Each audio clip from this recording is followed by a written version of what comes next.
Considérez comme une joie extrême, mes frères, de buter sur toutes sortes d'épreuves.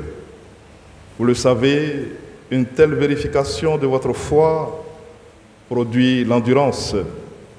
Et l'endurance doit s'accompagner d'une action parfaite pour que vous soyez parfait et intègre, sans que rien ne vous manque. Frères et sœurs, Saint Jacques, à travers ce verset, est en train de nous dire que la vie chrétienne n'est pas exempte des souffrances et des tribulations. Parce que celui que nous suivons et que nous devons imiter a été lui-même mis à l'épreuve. En ce temps-là, les pharisiens survinrent et se mirent à discuter avec Jésus pour le mettre à l'épreuve, nous dit saint Marc dans l'évangile de cette messe.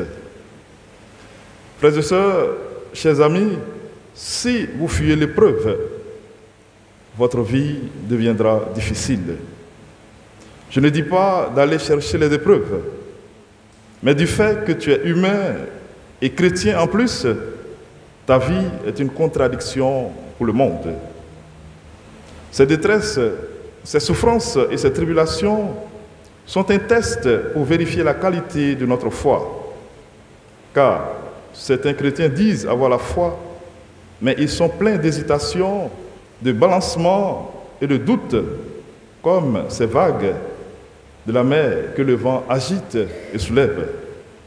Or, la foi, nous dit l'auteur du livre aux Hébreux, est une manière de posséder ce que l'on espère, un moyen de connaître des réalités qu'on ne voit pas.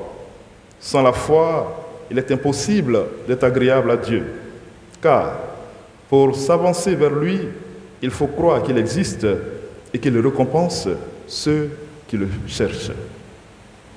En d'autres termes, à travers cette explication, nous devons saisir deux dimensions de la foi. D'une part, la confiance qui s'adresse à une personne fidèle, c'est-à-dire le Christ, et engage l'homme tout entier.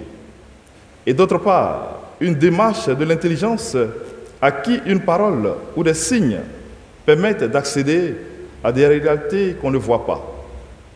La foi fait donc appel à l'espérance, ouvre à l'intelligence les trésors de sagesse et de connaissance qui sont dans le Christ. C'est pourquoi saint Jacques ajoute: une telle vérification de votre foi produit l'endurance. Et l'endurance doit s'accompagner d'une action parfaite pour que vous soyez parfait et intègre, sans que rien ne vous manque. Et c'est en ce sens que saint Paul a pu dire: nous mettons notre fierté dans la détresse elle-même, puisque la détresse, nous le savons, produit la persévérance.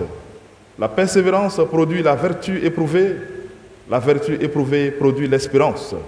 Et l'espérance ne déçoit pas, puisque l'amour de Dieu a été répandu dans nos cœurs par l'Esprit Saint qui nous a été donné. Frères et sœurs, chers amis, toute notre vie ne sera pas épreuve.